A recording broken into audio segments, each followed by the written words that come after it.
So thank you to everybody and benvenuti. It's very exciting to have you here, and we are truly delighted to have Raphael Dabdon presenting to us this evening on Carmelo Bene's Shakespeare.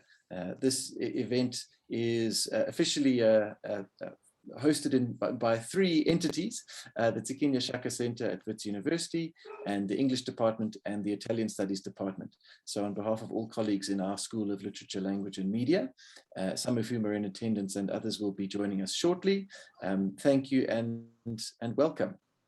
When I wrote to my colleague Luigi Robuschi and to a couple of colleagues in the English department to say that I'd been corresponding with Raphael about the prospect of him giving a talk, I introduced him by saying, I think he's a poet, a researcher, a scholar, a translator, an activist, an editor, a teacher, and added one or two other descriptors, professional and personal, to that list.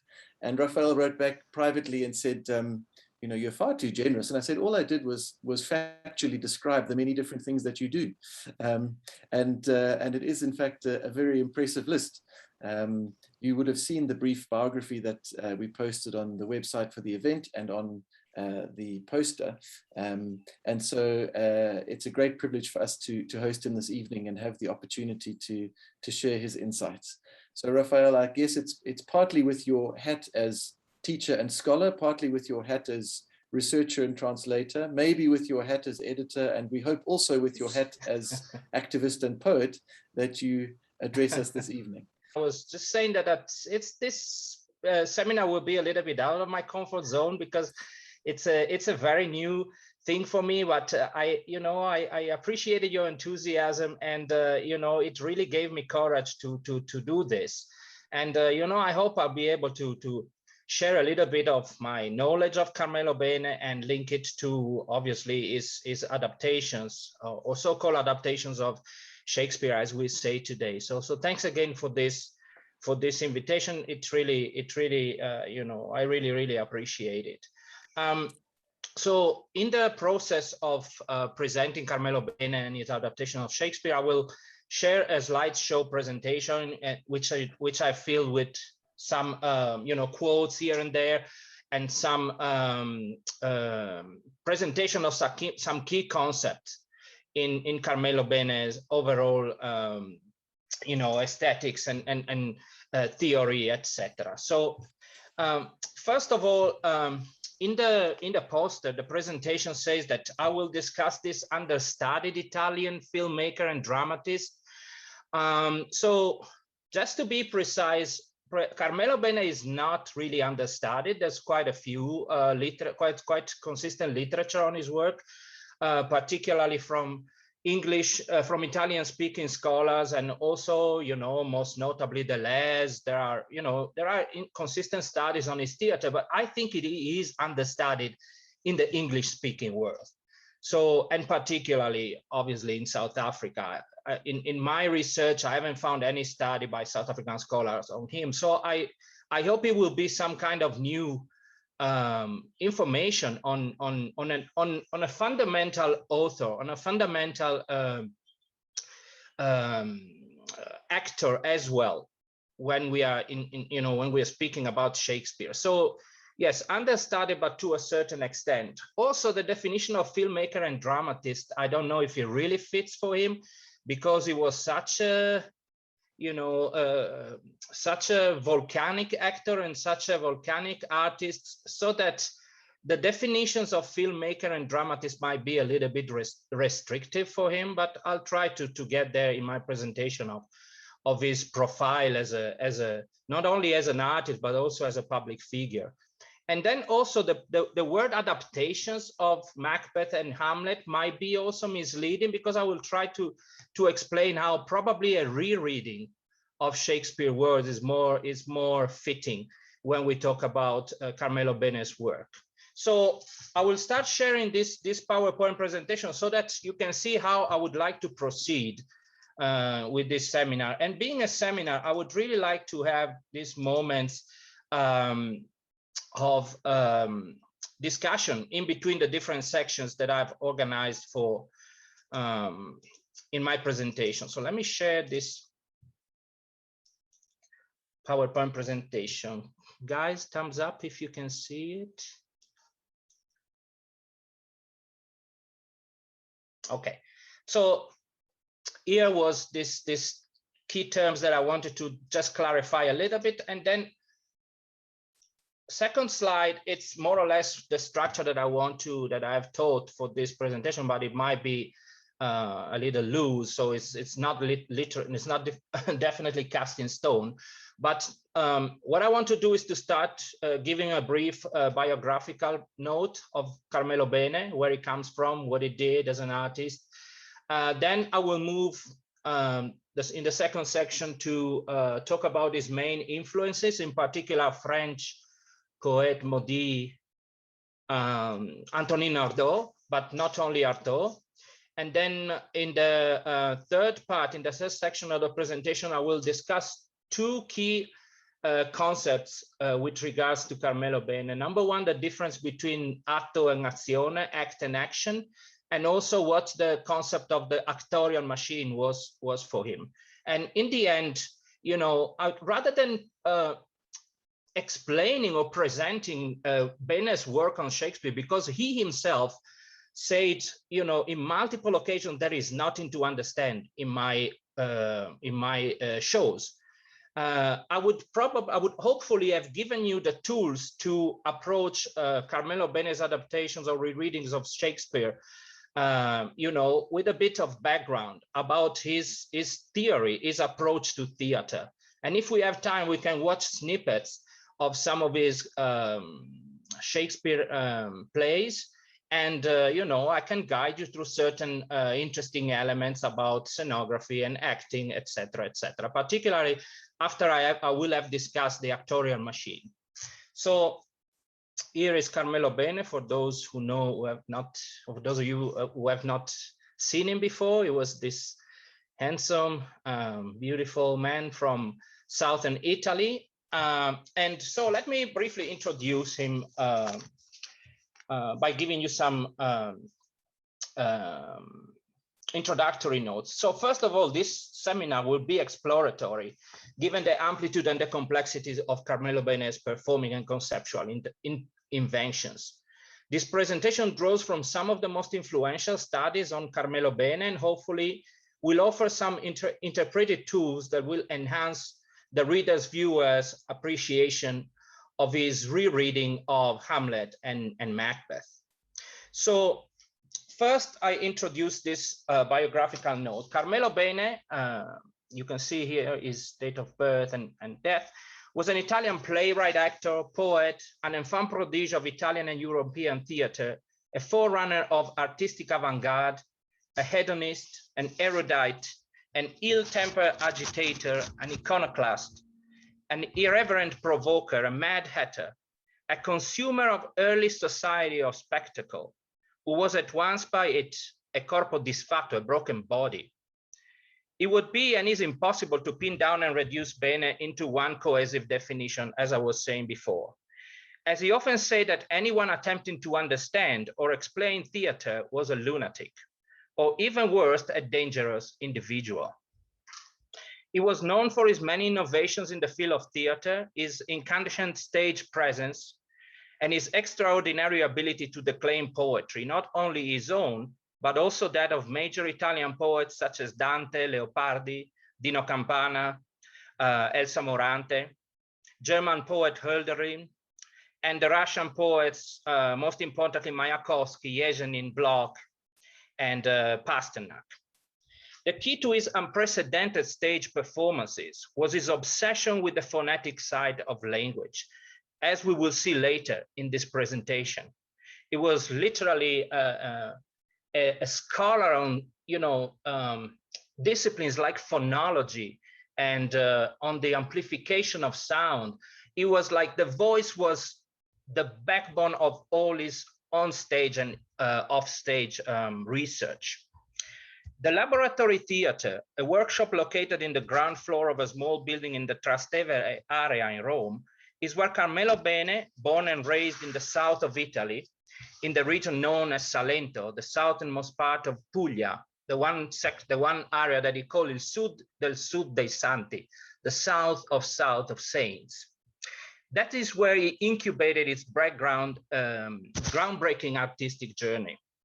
An extremely prolific artist, Bene was indefatigable as a writer, producer, director, actor, and mentor, among other roles. The following numbers do not express the uniqueness of his work, but certainly provide evidence of its variety and exuberance. So here you have the numbers that sum up Carmelo Bene, production. Okay, 59 theatric spectacles. Just this figure speaks for itself, but he wasn't only a dramatist, as you can see. He was a filmmaker, he was a recording musician, etc., etc., etc. He premiered as an actor in 1959 with Albert Camus' Caligula. Having obtained the author's authorization to perform Caligula in his own way, his rereading of these classics already started from the very beginning. This first stage production was followed by several bombastic presentations in Rome's cantine. The word cantine, which is cellars in English, were sort of warehouses, basement of residential building where Bene performed in the 1960s. Due to the low rent, they were occupied and turned into alternative theaters. This is something that came up from an interview with Lydia Mancinelli, who was the actress that followed him throughout his career. She was speaking about how they started in this underground, low-life spaces. As a budding actor, Bene was discovered by Ennio Flaiano, one of the most popular and influential writers of post-war Italy, who saw him performing in the above-mentioned underground theaters of Rome and praised the genius of the young artist in the mainstream press. Despite the laudatory, widely circulated reviews of Flaiano and other important members of the Italian literary world, such as Arbasino and Moravia, Bene remained a cult underground artist with little or no popular success. His mainstream fame came only a few years later, after his movie received critical acclaim in important European festivals, and above all, after his encounter with France's most authoritative intellectuals of the time, namely Foucault, Barthes, Lacan, and in particular Deleuze and Klossowski. One early appearance of Bene in France was through his first long-length movie, Nostra Signora dei Turchi, translated into Our Lady of the Turkish. Awarded at the 1968 Venice Biennale, it was featured a few weeks later in Paris in a cinema in the Quartiere Latino, in the Latin Quartier. And according to Jean-Paul Manganaro is an Italian-French scholar and translator who studied Carmelo Bene for over 20 years. He was his personal friend, and is one of the most valuable contributors to Carmelo Bene's scholarship. According to him, everyone but Barthes, who refused to attend Bene's spectacles, were impressed by the movie. Barthes, it's curious his relationship or no relationship with Barthes, because Barthes was mostly interested in Brecht's theater. And therefore, knowing the ontological differences between Brecht and Bene, Barthes always ignored Bene. He overlooked his production, unlike Deleuze, who was the philosopher that more than anyone else, took Carmelo Bene seriously and wrote seminal works on his shows, and also on his way of acting on stage, on his movements on stage, etc., etc. So we will return a lot to Deleuze in the next parts. From this encounter with the French intellectuals, Bene's career skyrocketed. He often performed in sold-out arenas after that, and he was a regular guest in radio and TV shows. He gave lectures and seminars in various universities. There is a memorable one on YouTube for those who speak Italian, in which he confronts Vittorio Gassman, who was the #1 actor in Italy at that time, and there was a famous rivalry between the two of them.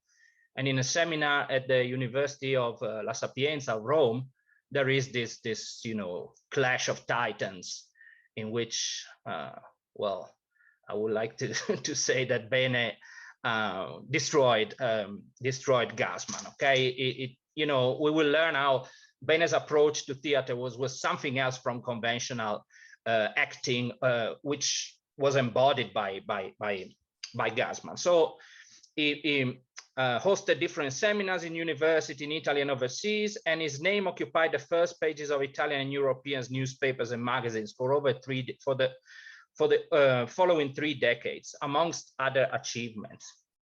Now, being a seminar, I would like to break down these sessions with questions. So already, if someone has like questions on Carmelo Bene, the artist, or Carmelo Bene's early steps in the world of art and drama, maybe we can have a quick discussion. Otherwise, I will move into Carmelo Bene's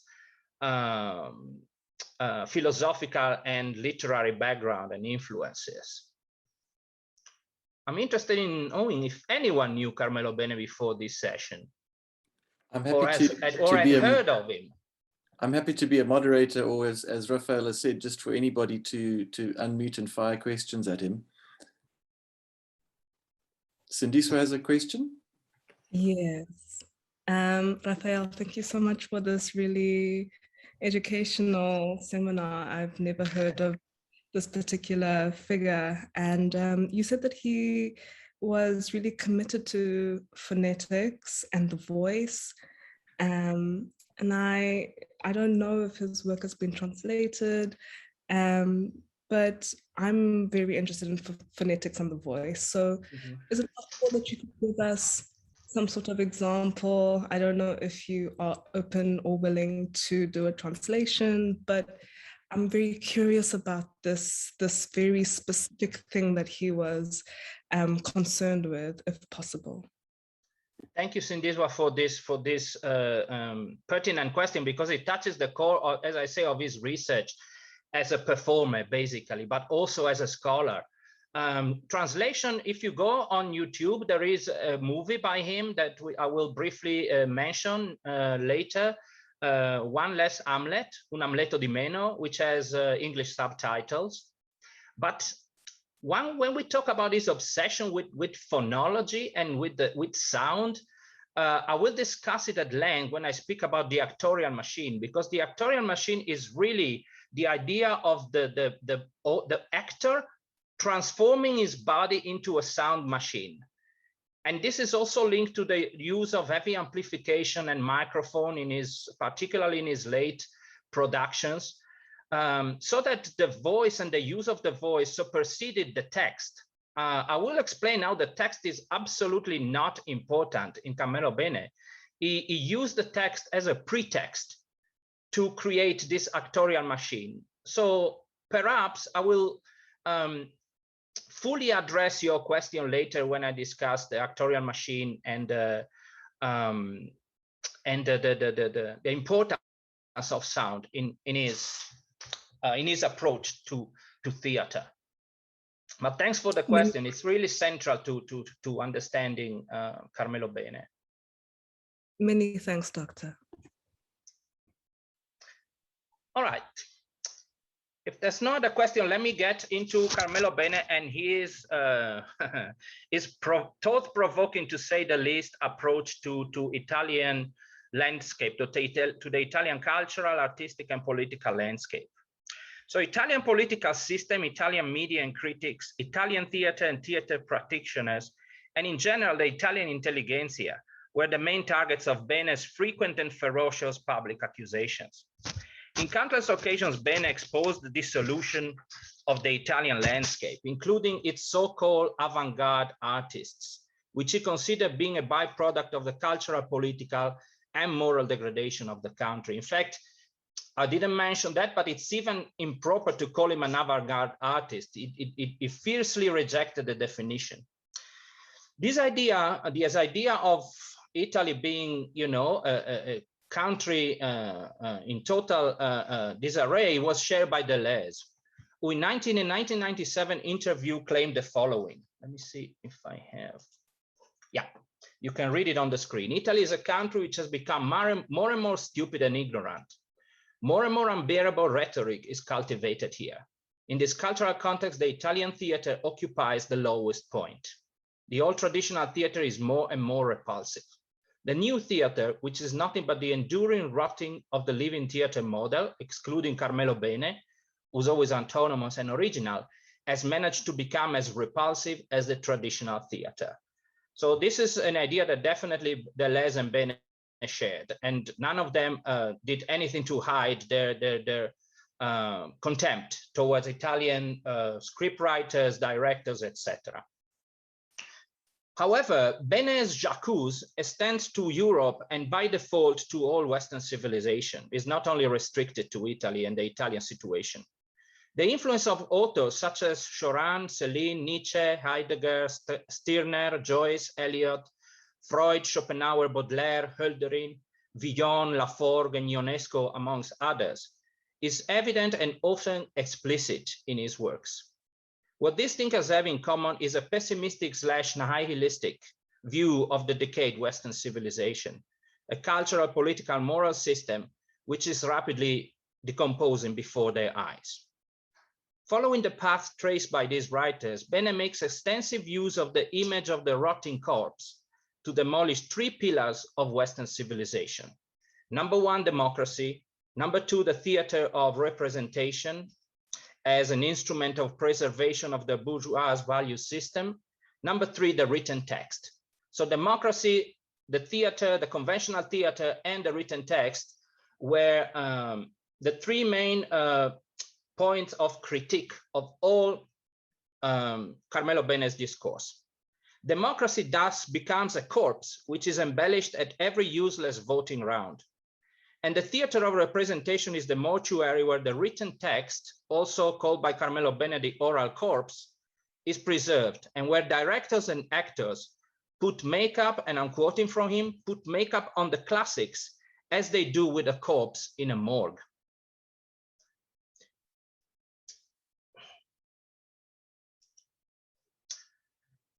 Carmelo Bene says about Italian theater and this idea of the theater and the written text as a corpse, the grotesque theatrical requiem mass of our Western tragedies, at least as they are staged, where all the arrogant actors mourn the dead, really dead, dead, dead, dead, before the curtain goes up. Indeed, before the text and the already buried. So here already you can see, or there are indications of his approach to the text, okay, which is completely different, as I will try to illustrate, from the approach used by the conventional, so to speak, actors and directors. So the physical space of the theater is for Carmelo Bene a microcosm representing the Western world. So as a reaction to it, on stage he created a known space where the visual, the oral, and the emotional work together to destroy conventions. His is a radical criticism of Western civilization, and he embarked on a crusade to destroy the structure sustaining it. The destruction of the conventional structures of theater was a metaphor for the destruction of Western philosophical, political, anthropological, and most importantly, in Bene's views, linguistic structures. The author, besides the 2 authors beside the ones mentioned above, have been instrumental in Bene's anti-bourgeois and therefore anti-Western refashioning of the theater. Wlezewlot Meyerhold and Antonin Artaud. Sorry for the background. Okay, here I have a quote from Antonin Artaud, which you might, just remember maybe later, because it anticipates some of the things that I will discuss about Carmelo Bene's aesthetics. A real theatrical experience shakes the calm of the senses, liberates the compressed unconscious, and drives toward a kind of potential revolt. As you know, Artaud was a revolutionary playwright and poet, and he ended up living the last, I think, not the last, but 10 years towards the end of his life in a sanatory, in a mental asylum. And I will explain now, he theorized a revolutionary approach to theater, but it was never able to develop them on stage. So it was Bene that took Artaud's work and developed it. The other author is Meyerhold, the Russian author, of which we have written records, but we have little or no record of his stage activities. So these two playwrights were the authors that Carmelo Bene took as the starting point for his research in what will become the actorial machine, or towards what will become the actorial machine. Little is known about the stage activity of the former, of Meyerhold, which is recorded only in some brilliant reviews by Boris Pasternak. Artaud's theory and practices, on the other hand, are well documented, and I will refer briefly to them here to introduce La Scrittura di Scena, the scenic writing. As this Scrittura di Scena is one of the inventions by Bene. It's been translated as scenic writing, but I prefer the translation stage writing. And also La Macchina Autoriale, which I've mentioned already many times, the actorial machine, two concepts in Bene's theatrical Copernican revolution, and I quote him, which sweeps away every avant-garde and all the repetitions of the 20th century. Artaud's highly innovative ideas were formulated in his 1938 book, Le Théâtre et son double, The Theater and its Double, but were put into practice, applied and developed mostly, if not exclusively, by Bene only decades later. Jacques Derrida was the first writer to codify the features of the theater of cruelty by Artaud. Number one characteristic of this theater of cruelty, it is inclusive of all form of art and of everything which constitutes or is characteristic of art in general. Therefore, music, dance, visual, sonic images, volume, depth, etc.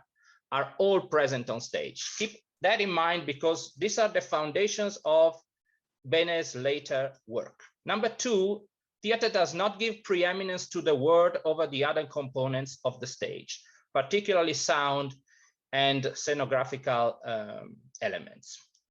Number three, the audience, far from just witnessing the theatrical event, joys in the artistic creation. Well, I'm not sure if Carmelo Bene followed this third stream of research, in the sense that I don't think he was particularly interested in having the audience involved, like for instance Brecht was. But he was definitely interested in offering a unique experience to the audience, and therefore, you know, to have a link, an emotional, if not spiritual link with it. So in the light of this, Artaud's influence on Bene will become clearer in the following parts of this presentation. In his various adaptations of Hamlet and Macbeth, Bene often played characters with a tortured body, embodying a physicality which conveyed a tremendous sense of stress and distress. In this sense, the actor's reference and homage to Artaud's theater of cruelty is most apparent, as the French director inspired Bene's vision of the decaying physical entity, only by chance represented by the body he inhabited, which always resonated as perfect metaphor for the unstoppable landslide of all things social and cultural. I see that Philippa has her hands raised. I'm very keen on answering the questions at any time. Thank you, Philippa. I don't want you to talk to a picture. Okay. I'm just responding to this point of point 3 about the theater of cruelty. The audience, far from just witnessing the theatrical event, joins in the artistic creation. So he was also a contemporary of Jacques Lecoq, who was kind of the person who founded physical theater. One of the things that Lecoq used to say, that the audience completes the artwork. So it wasn't that he didn't really want to be having the audience performing on stage or doing something. It wasn't like a street theater kind of vibe. It was a very clear thing. There's the audience, but conceptually, the artwork only really is complete with an audience. Yes. Well, thank you for that. For Bene, the audience was rather the stimulant to his performance. Like, I guess that's the same for, it's not anything new, but what pushed Carmelo Bene towards this achievement of what he called the act which was a quasi-spiritual experience for him, was this idea of giving this gift to the audience. So in this sense, the audience co-participates with Bene in the, as you say, in completing the artwork. So thank you very much for that, Philippa. I think it resonates with Bene's also all in all understanding of the interaction between the performer and the audience. So at the end of his career, after having reworked Hamlet and Macbeth several times, Bene declared, "I am Shakespeare, and also I am the Hamlet of the 20th century." With these hyperbolic statements, he certainly wanted to provoke, but he also implied that in order to pay homage to Shakespeare, you must be Shakespeare. That is, you must take over the role of author and create your own Shakespeare. Echoes of Artaud's thoughts on theater are strong here. And this is the quote of Artaud and how Carmelo Bene took that idea and developed it. Instead of harking back to texts regarded as sacred and definitive, the classics of which Carmelo Bene speaks, we must first break theater's subjugation to the text and rediscover the idea of a kind of unique language somewhere in between gesture and thought. This tangible, objective theater language captivates and bewitches our senses by using a truly oriental concept of expression. It runs through our sensibility. Abandoning our Western idea of speech, it runs words into incantation. It aims to exalt, to benumb, to bewitch, to arrest our sensibility. Now, Carmelo Bene worked exclusively within a Western conceptual framework in terms of philosophy and literary references. But he took this idea of the mystical experience of which Artaud is speaking now, and he developed it. I have retrieved and developed Artaud's idea. It is now necessary to explain what scenic writing is. Scenic writing was already suggested in Shakespeare theater and in all Elizabethan theater. After about 4 centuries of text-based theater, here is the scenic writing at last. Scenic writing is all that is not the text written beforehand. It is the text on stage. So the performance is creating with Bene the text on stage. Is a performance, is a text writing in the making through the body, through the voice, and not through the written word. Bene publicly declared that all his on and off stage research was based on the idea of developing Artaud's embryonic concept of scenic writing. This concept and his twin concept, the macchina attoriale, the actorial machine, will be discussed in the following part of this presentation. So again, if you have any question about this initial presentation of Bene and where his research is going, I'll be happy to try and have a conversation on this. Luigi, I see your hand. Yes, thank you, Raphael. Now, I was very interested. Thank you for your presentation.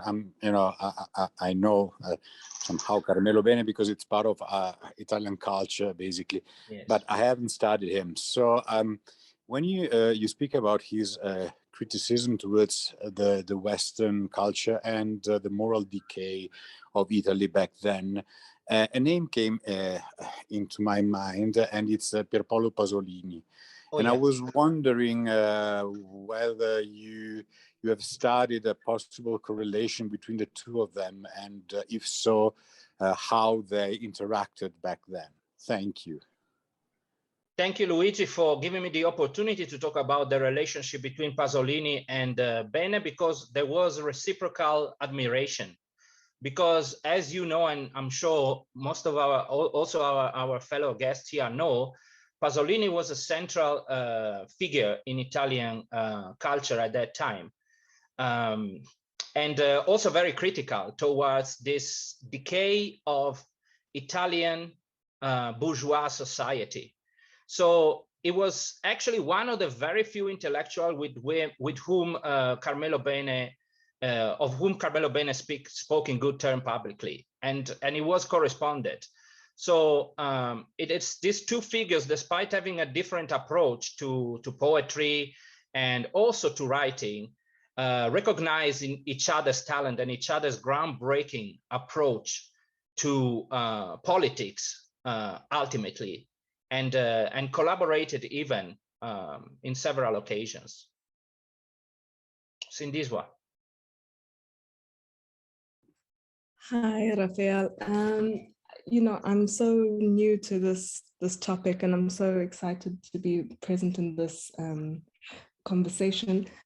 I'm not sure if I fully captured what you said, but I think what you said was that Bene rejected being labeled an avant-garde artist. And I just wanted to know, was the concept or the idea of being avant-garde a negative or failed enterprise or idea for him? I'm quite curious. I know nothing about this artist, so please treat me like a child. But please, could you expand on that for me so that I could properly understand that? Thank you so much. Yeah.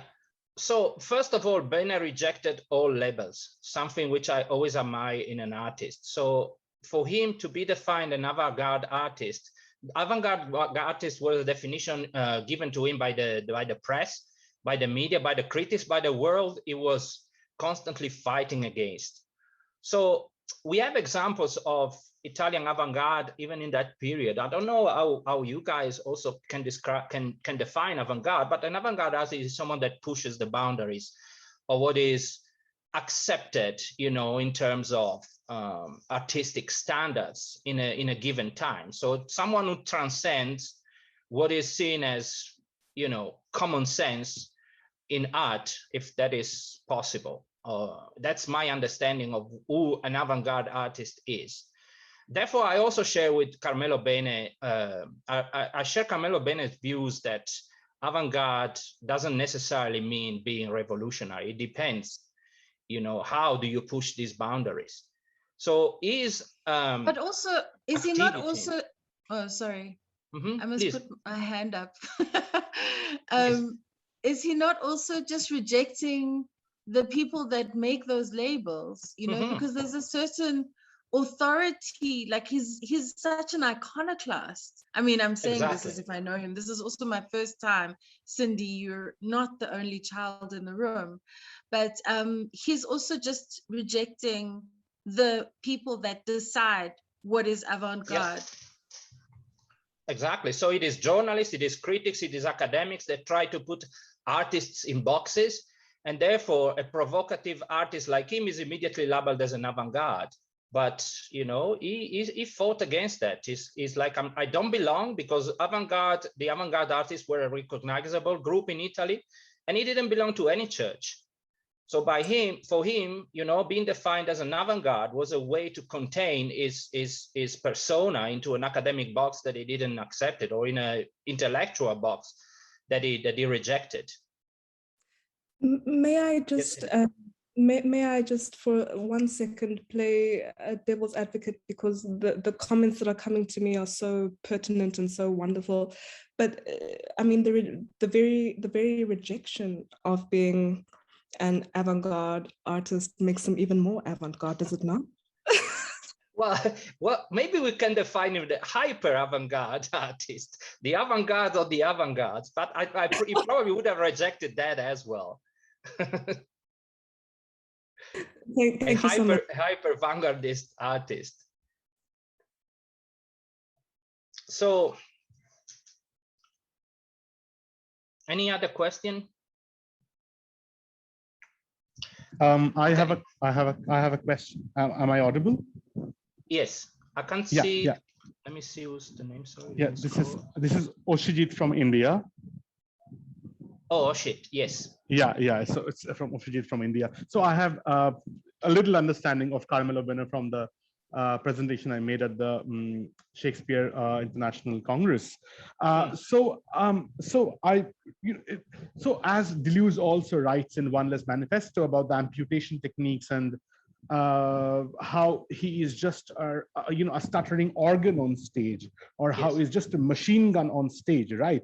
Now again, he differs from Deleuze in one particular aspect, where he doesn't even have the purpose that Deleuze is giving to minor literature. Let's say that minor literature has a purpose of uplifting a particular culture, a particular consciousness, a particular minority group. Even Bene moves far apart from even that.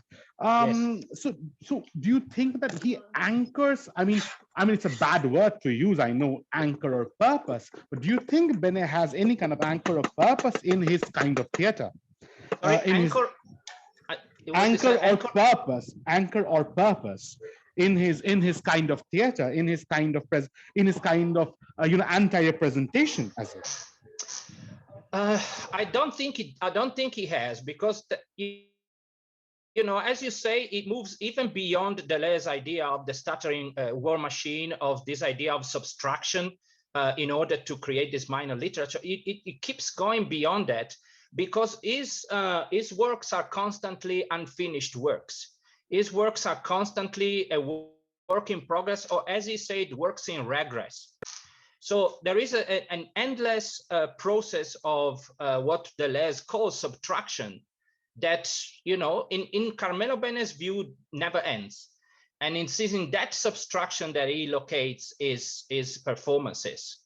Therefore, yeah, I don't think there is anything that really anchors Carmelo Bene's performances and theater, apart from this, as he said, is constantly creating obstacles for himself on stage, this constant challenge, this constant idea of wounding the language, of creating obstacles and problems for himself on stage. And he suffered actually physically for that, because his approach to theater was highly demanding on stage.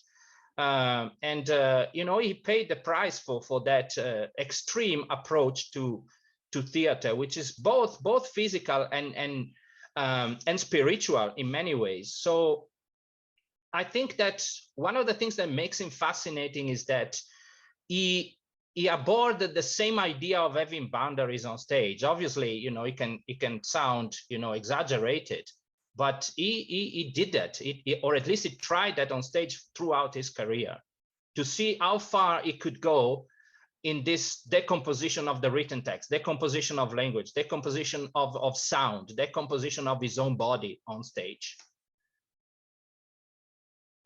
Right. Thank you so much. And I think that is also one of the reasons why his films or plays do not begin and do not end. They do not go anywhere. There's a kind of anti-direction to it also. Yeah. And that's why he also abandoned cinema at some point. He says cinema cannot work with my artistic exploration, because after all, it is as much as you say, I don't give an ending to my stories, it is still a final product. It is still a final packaged product. And so he ultimately rejected that. And at some point, he decided not to do any more cinema. So he only concentrated his activity on this, scenic writing and macchinatoriale, actorial machine, this ultimate physical performances on stage. Right. Thank you so much. Thank you so much. So let's see how he articulated. Well, how are we time-wise? Whoa. I'll chip in as moderator. We did start a bit late, and we've sort of incorporated some of our Q&A time, anticipated Q&A time, into our conversation already. So don't feel pressured, Raphael. I think we've still got 15 to 20 minutes before we get to the end of our hour from when we actually began, and I'm sure colleagues wouldn't mind staying a few minutes after. Okay, so let's try. I'm gonna skip a little bit of the things that I wanted to read, but I want to go through at least these 4 or 5 slides, where we have to, in order for us to be able to watch these plays, these Shakespeare rereadings, we need to at least have an idea of what he meant by atto and azione, what he meant by actorial machine. So let's start by this quote by him. It is not agire, it is agere, a Greek word. And agere in Greek means to act orally. We are told. To do, meaning the action, I leave it to the dust sweeper, just leave it to the street cleaners. By dust sweeper and street cleaners, it meant the Italian theater directors and actors, people like Strehler or the before mentioned Gassman, the representatives of this theater of representation. So he wanted to go beyond that. He wanted to recreate the original spirit of theater in his performances. Therefore, it literally went back to the origins of the words, of the keywords of theater, words like drama, words like agire or agere, words like actor, act and action.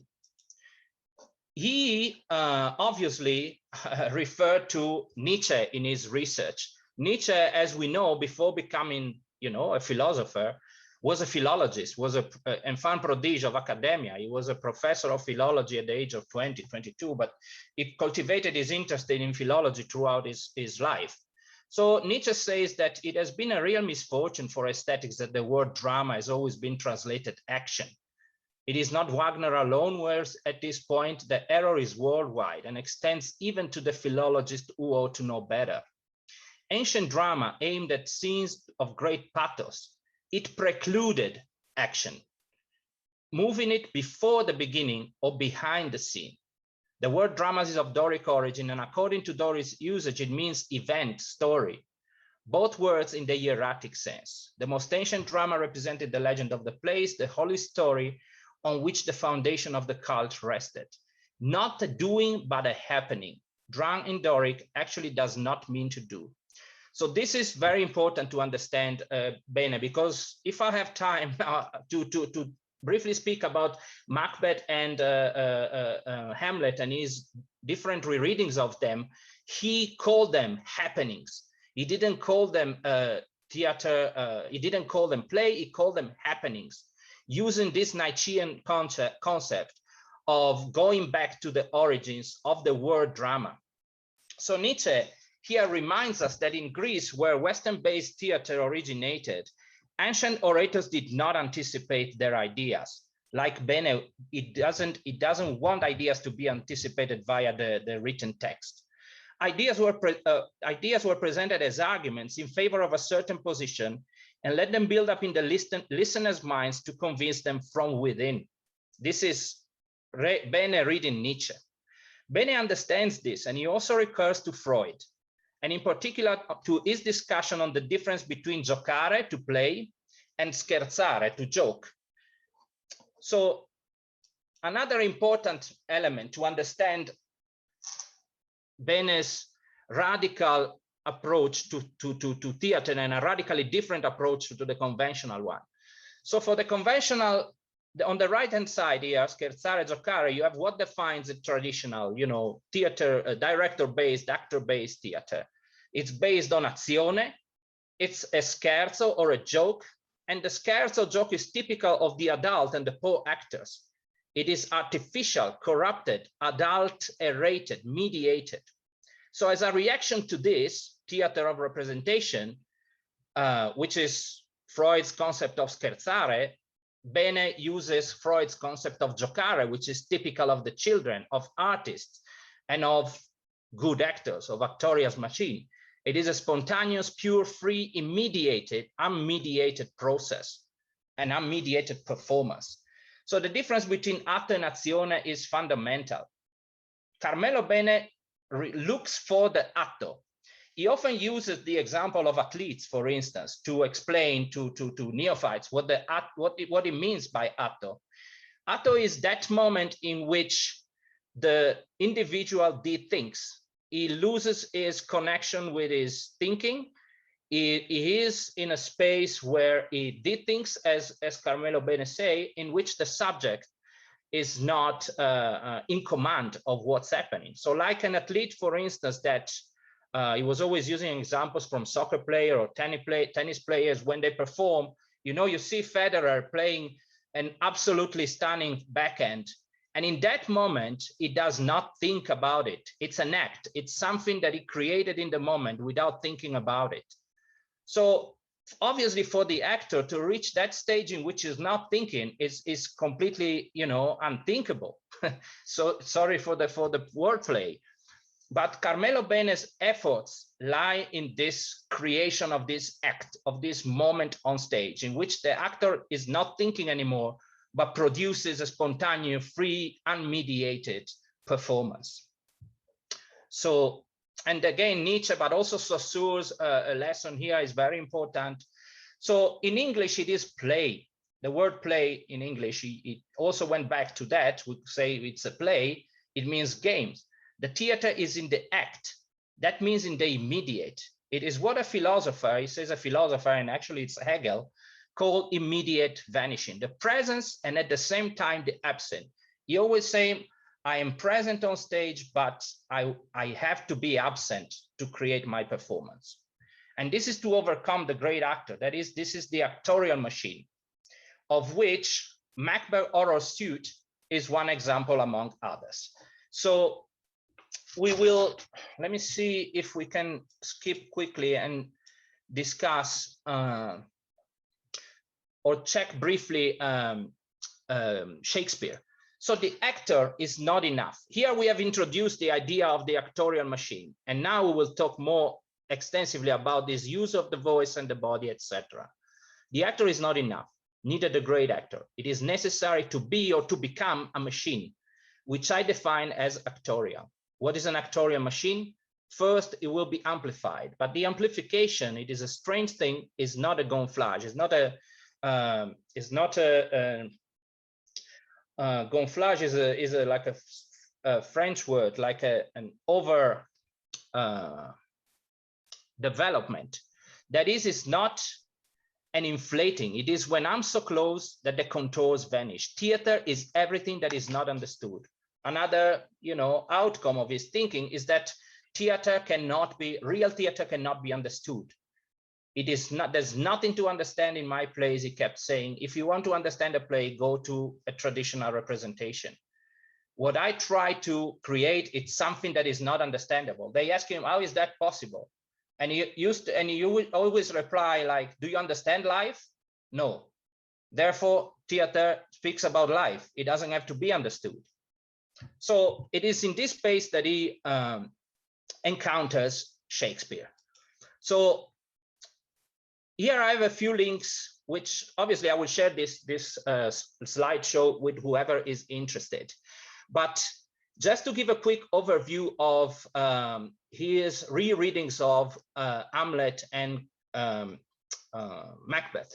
For Hamlet, there were four, if not more, rereadings of Shakespeare play. So it goes from the first one, Un Amleto di meno, One Hamlet Less, which I mentioned before, which was actually a movie and later was turned into a TV show with this title, Shakespeare à la Forgue. We can also speak about La Forgue and its importance in Carmelo Bene's theater. Then the third rereadings was called Homeland for Hamlet. Again, here Shakespeare is not even mentioned, talking about this progressive idea of de-Hamletizing the play. And the last one is Hamlet Suite. Interestingly, even with Macbeth, with two representation of Macbeth, and an early one of 1983, of which we don't know much. This was a stage play. The second, though, it's well documented. It's called a Macbeth Horror Suite, just like Hamlet Suite. Because at the end of his evolution, of his experimentation with this actorial machine, these plays became actually a kind of opera show. They became more focused on music. That's why both are called suite. Actually, Macbeth Horror Suite was published as a CD. So pushing more and more the boundaries of phonology, of sound, of the voice, Bene became more and more of a musical artist. In fact, he was the only artist in Italy that was invited to perform prose or so-called prose spectacle shows at La Scala. If you know, La Scala is a theater that is dedicated exclusively to opera, exclusively to music. But Carmelo Bene, at the end of his trajectory, was unanimously recognized by the music world of Italy and beyond as probably the greatest living musician in Italy. his like vocal range was unprecedented because of how he trained it in his performances to achieve his performances, and his like study of Shakespeare plays, but not only as actually musical scores, allowed him to break the boundaries between music and theater and music and prose. This idea of like treating the poetic text or the text as a musical score was not new to him. We know that, for instance, Ezra Pound did that, and Banting as well. I mean, Banting, I think, did the same, but Carmelo Bene, obviously, it was a necessary outcome of his research. The more you detextualize a story, the more you have to rely on its musical aspects. And that's where Macbeth Oral Suite in particular and Hamlet Suite, for me, become his masterpieces. You don't even find the characters of Hamlet and Macbeth there. You find the essence of the character. You find Carmelo Bene's emotional response to the characters and to their, let's call it, spiritual traits, like Carmelo Bene's response to Macbeth madness or to Hamlet indecisiveness. So everything, through these shows, there is a gradual stripping of the Hamletian elements of the Shakespearean elements of the stories, so that at the end, they ultimately become music pieces. And it's interesting to see how they evolved. If you look at the first show here, the first movie, and you look at the last one, you can definitely follow the trajectory of this, amazing, this genius artist that, started as a avant-garde, artist in the canteens of Rome, and ended up being, considered one of the most innovative, even scholars in disciplines like phonology, etc. So I think time-wise, I don't think we have more time or time to even look at some of these links, but I hope that you will be curious enough to go and look at some of these, definitely unique expressions of Shakespeare's theater, and having a little bit in mind what the actorial machine is, probably you'll be able to appreciate them to a large extent. I hope that helped. And I'm really keen to continue in a conversation if we have a few minutes and if you have more questions. Certainly, thank you so much, Raphael. I'm certain that there are many follow-up questions. I see Luigi is quick on the draw with a raised hand.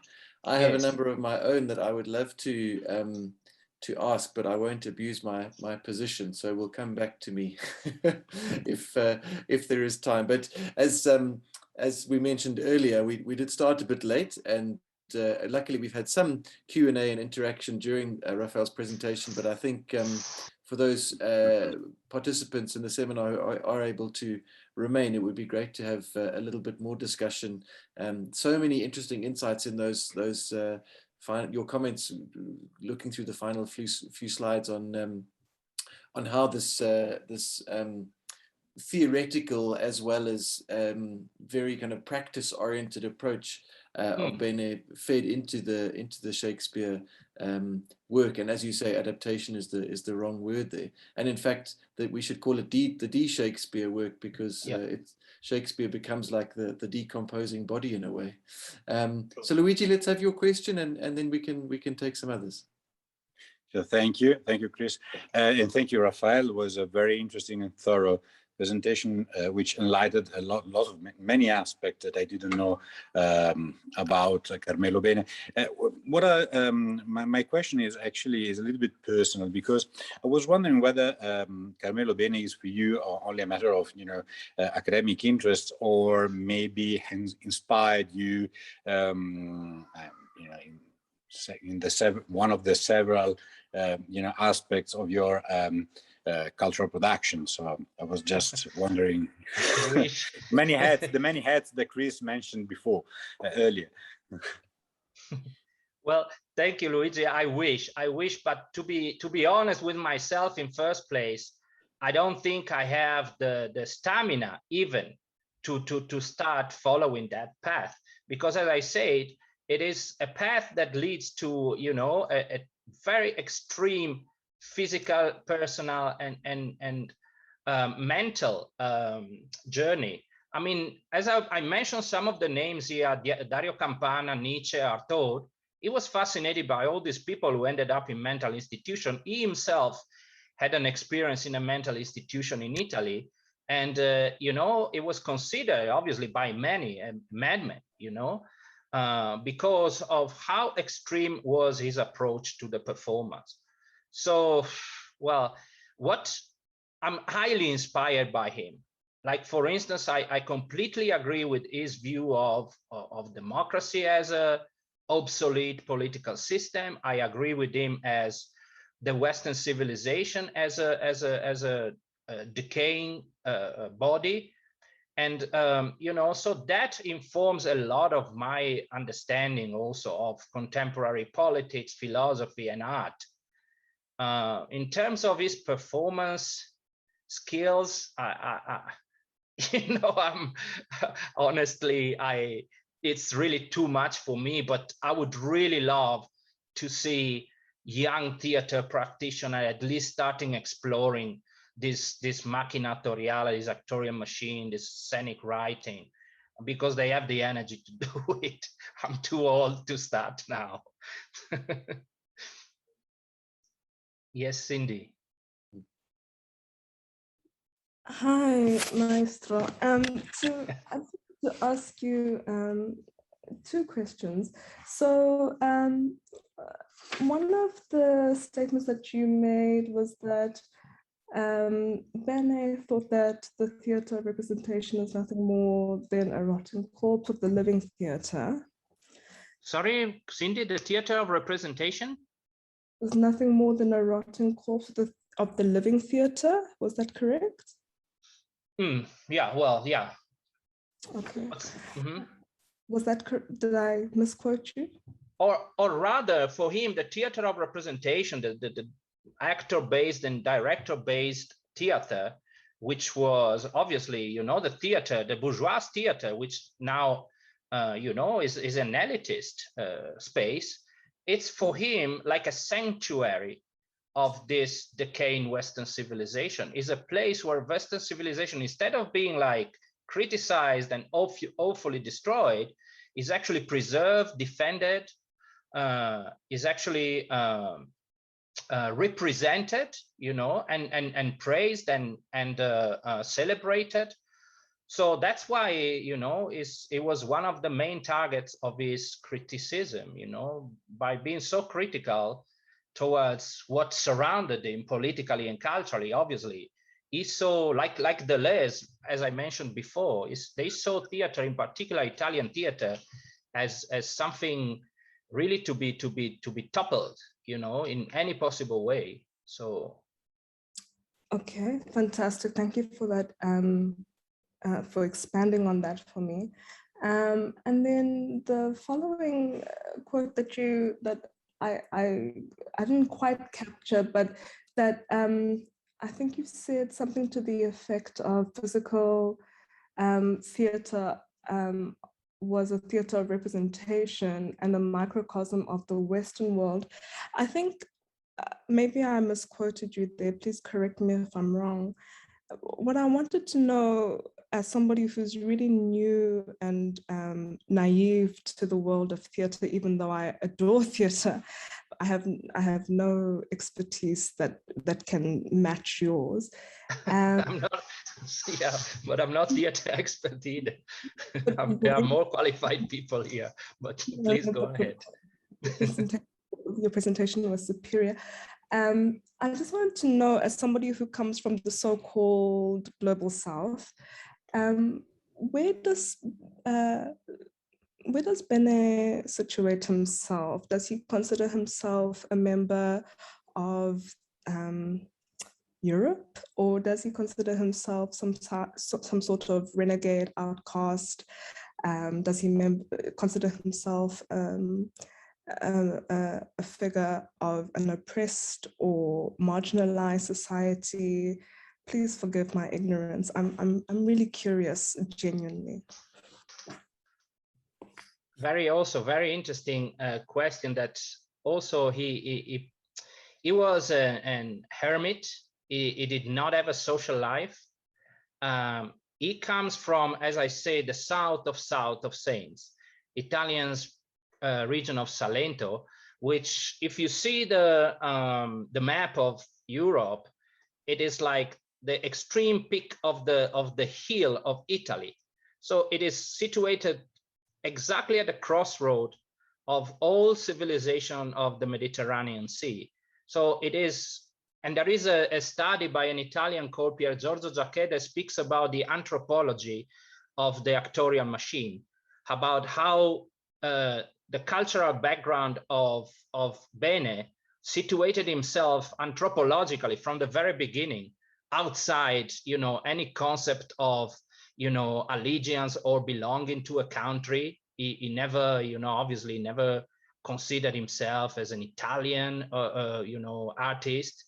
His only allegiance, if he had one, was to his village where he was born and where he lived all his life, in this extreme spot right in the middle of the Mediterranean Sea. And historically speaking, that area has been like colonized by Arabs, Jews, Turkish, Romans, of course. So it is a crossroad of all the ancient civilizations of the Mediterranean, Phoenicians, you name it.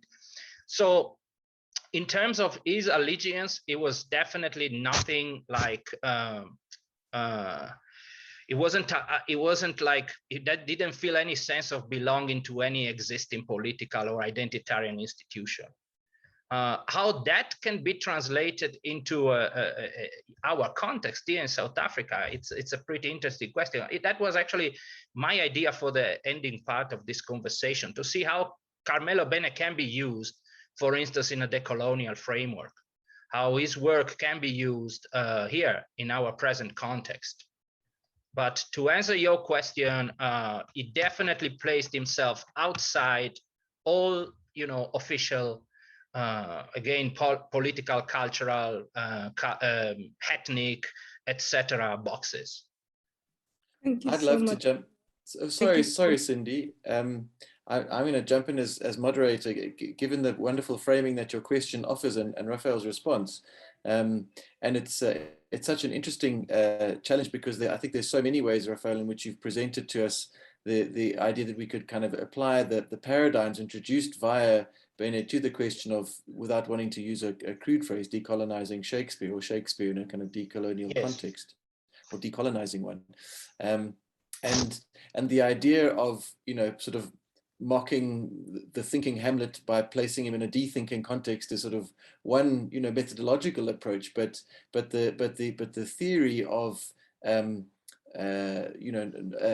thinking about Shakespeare without text, empowering the voice on stage rather than the authoritative text as well, I think is one that speaks so powerfully to many South African theatre makers who seek to not simply imitate, or to do a version of like Pierre Menard's Kyoto, kind of imitate everything about the original context that you learn of the author, and try and reproduce that, and therefore replace them, but in fact to think about some historical figure of Shakespeare as a sort of a boxing mate, or using your athletic metaphors, somebody that you can run with around the track as a kind of sparring partner, or as a training partner. Exactly. And to cut across those four intervening centuries. And maybe this is an opportunity for me to, as I introduce Ziad, who's one of our students, who has a question.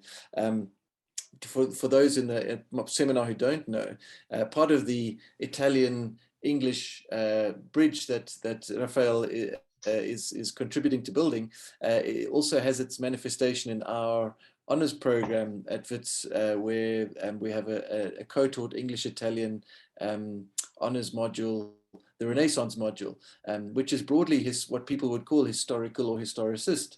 But I think what's great about the seminar is it challenges us to think about Bene as a figure who, from an Italian perspective, both appropriates an English figure to critique his contemporary Italy, but never allows that to become a sort of easy vindication of Shakespeare, which then carries all of those other bardolatrous associations. So it's a great way of connecting the then of that kind of Renaissance course and Renaissance context to now. So Zia, that's a very lengthy introduction of you, but it'd be great to hear your thoughts. Thank you. I feel very illustrious now. Thank you, Mr. Raphael. And also I'd like to thank Professor Obushi, who actually preempted something I was going to ask earlier, this dialogue between Bene and Pasolini. But first I'd like to ask this question. You constantly alluded to the body throughout this presentation, the sort of bracketed corpus. I wanted to ask, is the body the sort of locality of humor for Bene? You obviously introduced this idea of the joke just now, mentioning Freud's essays. And so I was reminded of Pasolini's 120 Days of Sodom, which is obviously playing with the body as a minefield of history in a way. And so is the body, as I asked just now, the locality on which jokes are played out, obviously not in a textualist way, but in a sort of oratorical way? And is the death of the actor, this elimination process, in conjunction with the death of the author? Thank you. Also, very beautiful questions. So number one, the body is, yes, a locality, but not of humor. It's rather the locality of, or rather the channel through which the unconscious manifests itself. So maybe I wasn't like very clear about that, but actually the idea of joke is what Bene rejects, because in Freudian terms, this is, you know, the activity of the adult. The adult makes jokes while the child plays. So for him, the theater was a location for playing, not to make jokes. So when you play, you don't think. When you play, you are spontaneous again, and you are free, you are a child. And so the body is the place where this unmediated language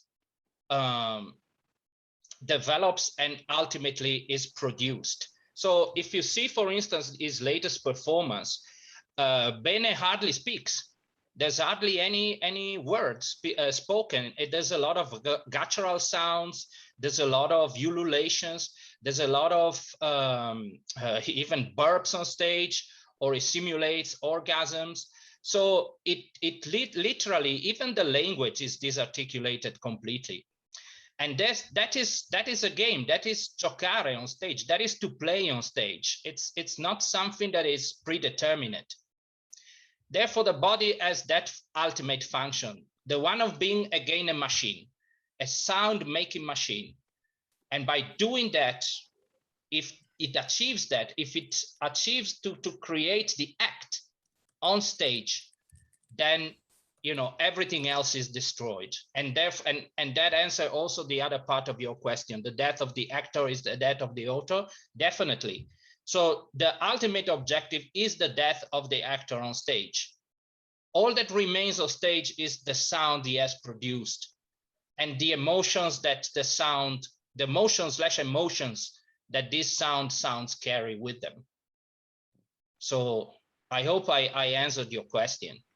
Thank you very much. That I am satisfied. I was just reminded of Cocteau's The Blood of a Poet, which, being about a poet, is almost completely without any speech whatsoever. And so this has been very enlightening. Thank you very much. Thank you. This is such a thrilling conversation, and I am inclined to say we should carry on until 8 o'clock, but I also know I'm at risk of alienating you. So with thanks to Ziad and Raphael for provoking us to think in very, really rigorous and fascinating directions. What we might have to do is ask Philippa and Sindiswa to briefly ask your questions, and then we'll make those the final two and hand over to Raphael for a concluding comment. Yeah, I think there are so many things that it's so rich, such a rich field that you opening here. And I'm very interested in Cindy's question about how to place him, but then it sort of, for me, it points to a kind of a challenge that I have with being an artist, a creator, as well as being in the academy, because we constantly have to place people, identify people, put them places. And that's also very much about the product of this time's anxiety about identity. And I feel like, in a sense, if we are going to try to read art writing in its own merit and understand it from what it intends, I think the idea of intention and purpose is incredibly powerful in Bene. And it speaks very much to African art, I would say, in its, before it gets spoken about by critics. Yeah, absolutely, I agree. Yeah, I think I'll shut up now. Or maybe we can take Cindy's question, and then I can try and also address, great, this idea of how can Bene be useful? Why are we even discussing Bene here today in South Africa? He's like, after all, a white Italian male playwright, dead white man. But I think there is relevance in his work. There are possibilities for his work to be explored in an African context. Yeah. I mean, thank you for allowing me to jump in, and Philippa, absolutely. I'm lucky in the sense that I'm really open and available to all forms of experimentation and whatever happens on the page, on the stage, on the screen. Like, I'm here for the arts. And so what I wanted to know is, and I know that everybody else is too, what I wanted to know is, so Roland Barthes refused to attend. So it's a 2-point thing. I'm sorry, I'm one of those annoying people. It's a 2-point thing. So he refused to attend, and he preferred Bertolt Brecht. I just wanted to hear you say another 2, 3, 5 more sentences to explain that. And then my second question is, poet, oh, shut up, my phone is making poet to poet, and poetry as performance, and words perform on a page, etc., etc. So everyone knows.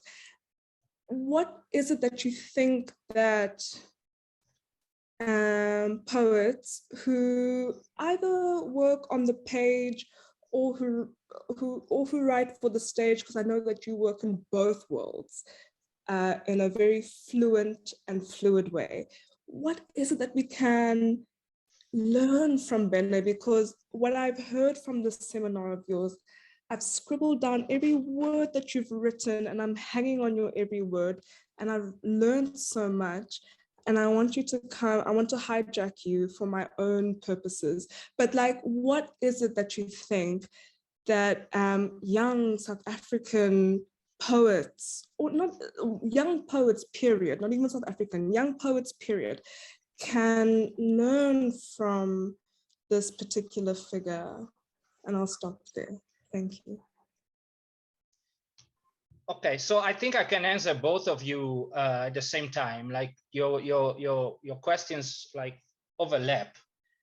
Okay, number one, the most specific question about Barthes and Brecht and Bene.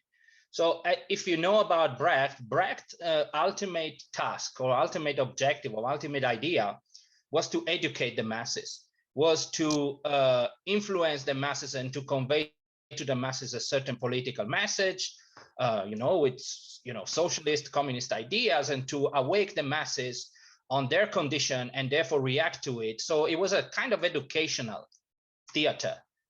Carmelo Bene doesn't want to educate anyone. It's not its purpose, it's not its objective. It's not there to educate the audience, and therefore that's why Barthez refrained from, not that he refused to attend. He did attend his shows, but it was not interested in the performance that he saw. He had a different view of what the playwright should offer, or how he should engage to the audience. You know, and obviously that's you know, obviously Brecht and Bene offer two antithetic approaches to, you know, your reaction and your interaction with the audience. And you know that Barthez himself was very interested in like performance and the spectacle. You know, he studies on wrestling, for instance. So he was fascinated by Bene the performer, but he did not agree with this idea of not having any didactic or moral message for the masses, which was the core of Brecht's theater. That with regards to Barthez. But obviously it's ignoring Bene was compensated by Deleuze's extensive study of his works. So if you are interested, fortunately, there is a record, an academic's record of Bene's performances. Number two, what young poets can take from Bene? A lot.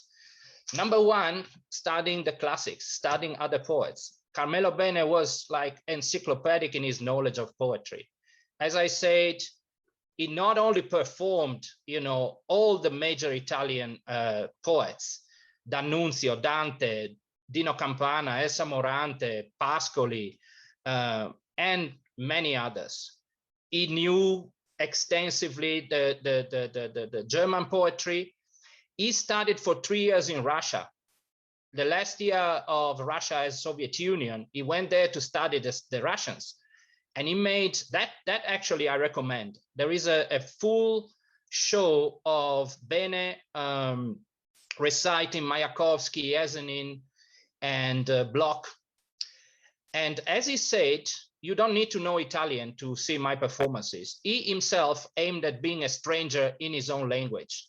So his performances are, you can definitely appreciate them even if you don't know Italian, because as I kind of touched upon, it's all about his facial gestures, his use of the voice, is the emotions that he can create in his readings of poetry. So that's also another lesson that young poets can learn from him.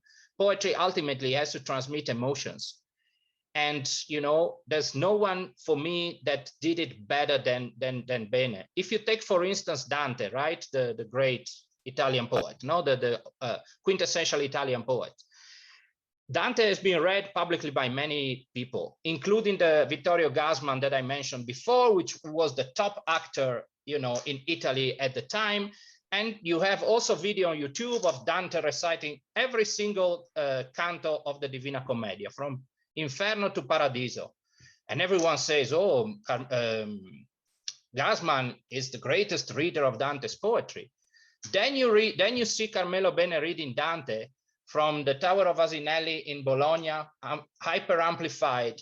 And after that, Carmelo Bene looks like an amateur.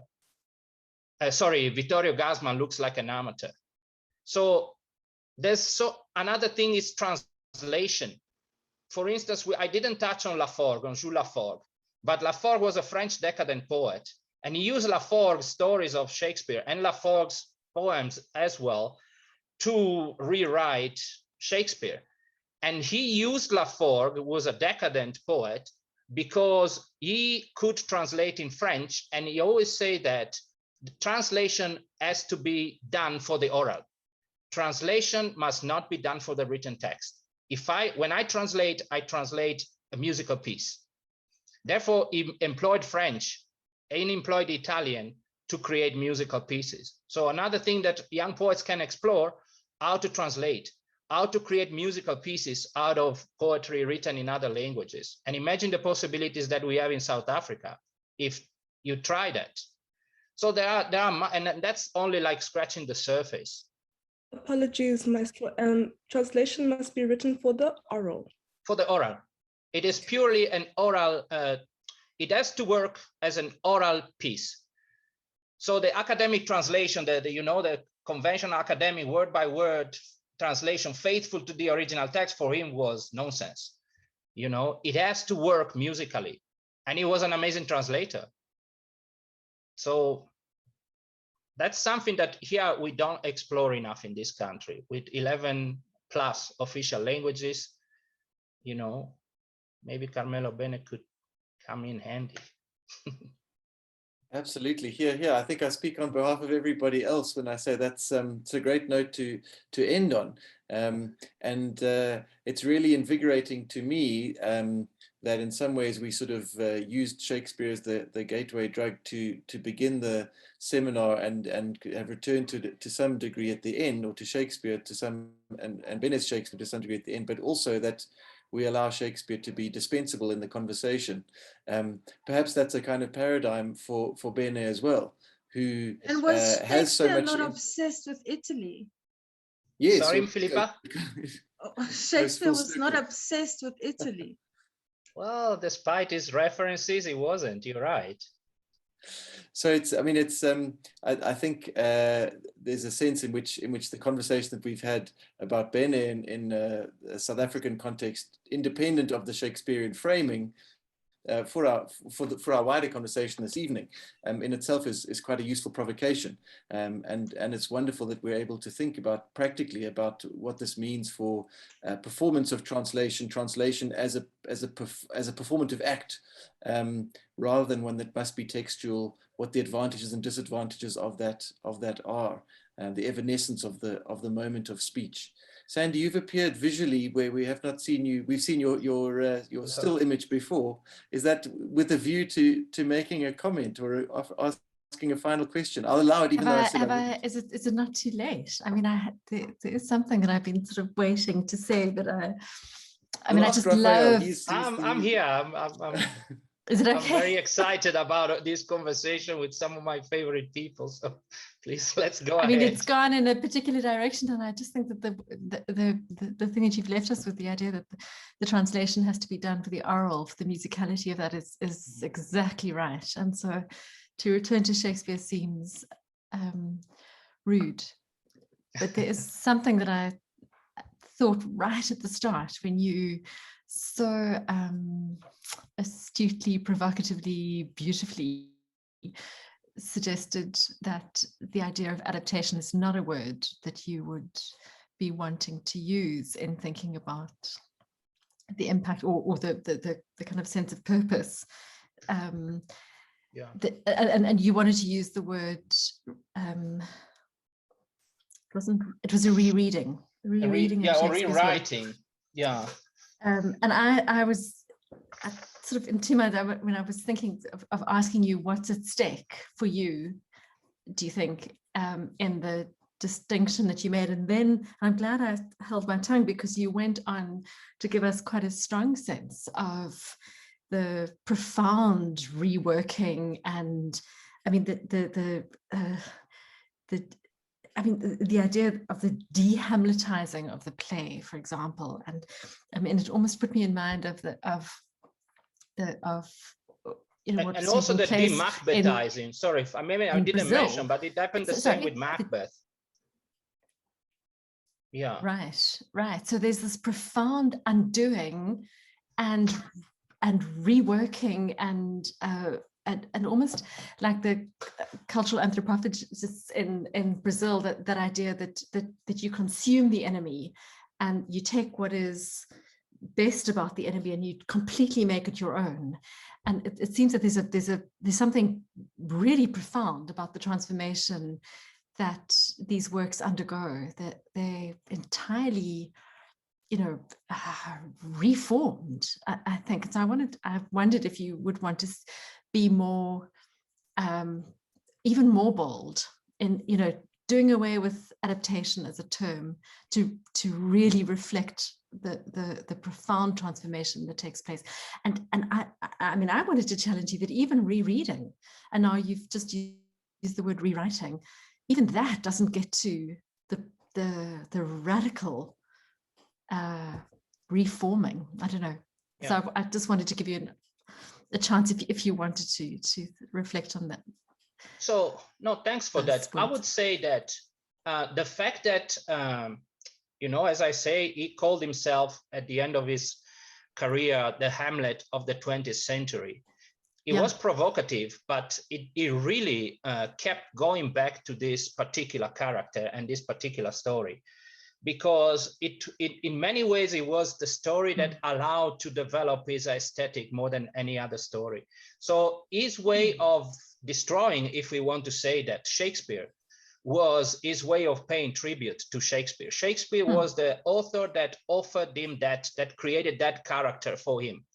You know, he didn't explore any other author in the way that he explored Shakespeare. I haven't mentioned it here, but he also brought to stage Othello, Richard III, and Romeo and Juliet.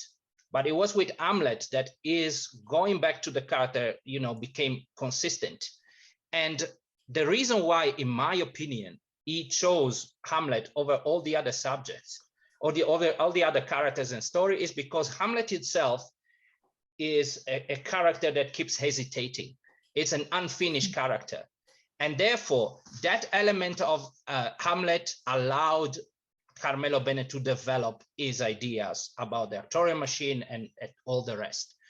It's curious for me, for instance, being Bene interested in madness, and that's why he also focused on Macbeth, how he never chose, for instance, King Lear. He ignored King Lear, you know, but that's speculation. So it probably means that he wasn't really even interested in specific themes attached to the story, but he was interested in, you know, like destroying the character, but in the process paying tribute to the character. He always said that Shakespeare was the greatest, not playwright, but the greatest poet in the Western world. And yeah, I mean, not only with Shakespeare, but with all the authors that he used in his, you know, experimentation, he was his way to paying tribute to these authors. He say, what Western civilization, there's nothing we can save from it. What can we save? Just a few poets, just a few writers. These are the writers that I'm going to work with. And that's why Shakespeare is the author in his, like, the author that he, you know, hang into throughout his career. It was his way to saying, if you are looking to, if your task is to save something from Western civilization and, you know, build something out of it, then Shakespeare is the author that you have to look at. Now we've made the mistake of ending our conversation on Shakespeare, and perhaps Cindy might take us in another direction. I felt like guilty that I didn't have enough time to actually not at all. In Huge fact, apologies. I'm going to be no, not at all, Sandy. I'm being facetious, and in fact, what Sandy and Raphael's conversation suggests to me, knowing that Osijit in the room with us and others have an equivalent interest in Bene and Shakespeare, I'm thinking that there might be a symposium or a colloquium on this topic in our future, which we could organize, which would be wonderful. And then another a colloquium or symposium on Bene in South Africa that kind of keeps Shakespeare to the side as well. But I am going to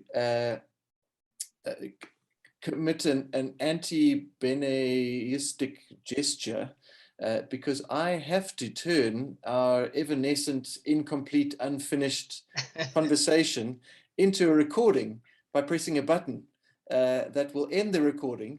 And then we will unfortunately have insulted Bene's memory by taking the conversation, which was sound as well as meaning, and turning it into a consumed, finished narrative and package. So I'm going to do that. I'm going to press the button. Farewell to our readers, to our auditors of the future, our viewers in the future. And while I press the button, we can all give either a silent or a visible applause to Raphael to say thank you. Thank you, guys. Thank you for having me.